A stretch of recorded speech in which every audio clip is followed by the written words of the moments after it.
မင်္ဂလာပါကျွန်တော်ဒီဗီဒီယိုလေးမှာတော့ကျွန်တော်တို့ Fazia နဲ့ယူလို့ရမယ့်ဒီ GLPD online map တစ်ခုလေးနဲ့ယူလို့ရမယ့် scholar လေးတစ်ခုနဲ့ကျွန်တော်မိတ်ဆက်ပေးချင်ပါတယ်ဒီ scholar လေးကိုကျွန်တော်နည်းနည်းရှင်းပြပေးပါမယ်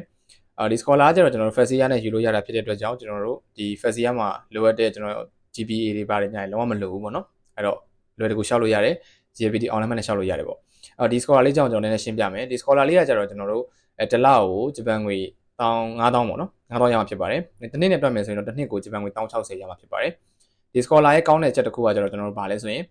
သူနဲ့အတူတွဲပြီးတခြား scholar ကိုထပ်ပြီးယူလို့ရတယ်ပေါ့နော်ဒါပေမဲ့တစ်ခုရှိတာကတခြား scholar ကလည်းတစ်လကို9000နှစ်အောက်ဖြစ်ကြပါမယ်အဲ့တော့နောက်ထပ်9000နှစ်အောက် scholar တစ်ခုထပ်ရပြီဆိုရင်ပူးတွဲယူလို့ရတယ်ပေါ့နော်တစ်နှစ်ကို1060နှစ်အောက်ဖြစ်ကြမယ်ပေါ့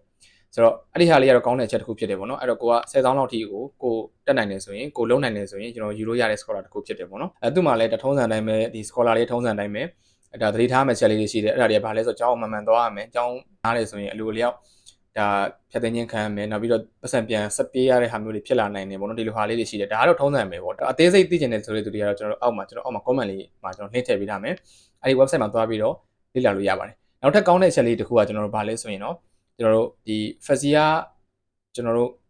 စပြီးတော့တက်ပြီပေါ့နော်ဒီစတက်တဲ့အချိန်မှာကျွန်တော်တို့9လပိုင်း6လပိုင်းလောက်ဆိုရင်ကျွန်တော်တို့ဒီ email ကနေပြီးတော့ data လေးဝင်လာတယ်ပေါ့တခုရှိတာကကျတော့ကိုကဒီကျွန်တော်တချို့အကြောင်းတွေကကျတော့ကိုတက်တဲ့အကြောင်းကဒီလိုမျိုး data ကြောဟုတ်ဝင်မလာဘူးဆိုရင်ကိုယ်တိုင်သွားပြီးတော့ခုနပြောတဲ့ website မှာသွားပြီးသွားရှောက်ပေါ့နော်ဒီဥစ္စာတော့အကောင်းဆုံးဖြစ်ပါတယ်တခုရှိတာကကျွန်တော် GLPD မှာကျွန်တော်တို့ online map လိုတယ်online map ရဲ့အမှတ်စင်းရင်ပေါ့အမှတ်စင်းရင်ပေါ့အဲ့ဒီဟာကျွန်တော်တို့ GLPD N1 ဒါမှမဟုတ် N2 လိုပါတယ်N1 N2 မှာလည်းကျွန်တော်ပုံမှန်အမှတ်အရင်နည်းတယ်ဆိုရင်ကျွန်တော်အဆင်မပြေဘူးလို့ထင်တယ်ဘာဖြစ်လို့လဲဆိုတော့သူရေးထားတဲ့အချက်ထဲမှာကျွန်တော်တို့ဒါဆဲစစ်ခိ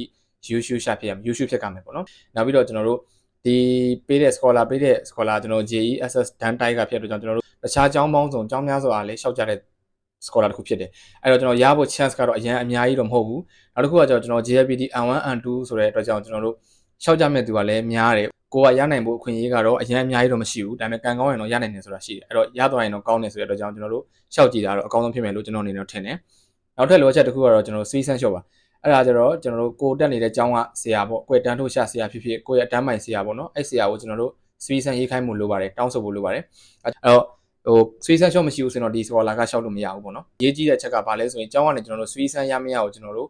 တောင်းဆိုကြည့်အောင်ဖြစ်ပါတယ်အကြောင်းက Sweet Sense ရေးပြရဆိုတော့မှကျွန်တော်ဒီ scholar ကိုရှောက်နိုင်မယ်နောက်ပြီးတော့ဒီ scholar ရဲ့ရမရဆိုတာတော့ဒီ scholar ရဲ့သူတို့ဒန်တိုင်းအဖွဲ့အစည်းကနေပြီးဆုံးဖြတ်မှာဖြစ်ပါတယ်ဒီ result ထွက်တဲ့ဟာကျတော့ကျွန်တော်ဒီ10လပိုင်းမှာထွက်တဲ့ result ပေါ့နော်ထွက်တယ်အဲဆိုတော့ပေးတဲ့ကာလကတော့ကျွန်တော်2နှစ်ပေးတယ်ပေါ့နော်2နှစ်ကျွန်တော် Fazia 4လပိုင်းနဲ့စပြီးတော့ဒါ second year အကုန်ထိ3လပိုင်းထိပေါ့နော်နောက်ထပ်ကောင်းတဲ့တစ်ချက်ကဘာလဲဆိုတော့ကျွန်တော်တို့အခုလိုမျိုးဒီလိုရှောက်နေစဉ်ကာလတွေမှာကျွန်တော်ပတ်စံမရဘူးလေဒါသိကြတယ်ရှောက်နေတဲ့အချိန်တွေမှာကျွန်တော်တို့အခုလိုမျိုး10လပိုင်းမှာဒီ result ထွက်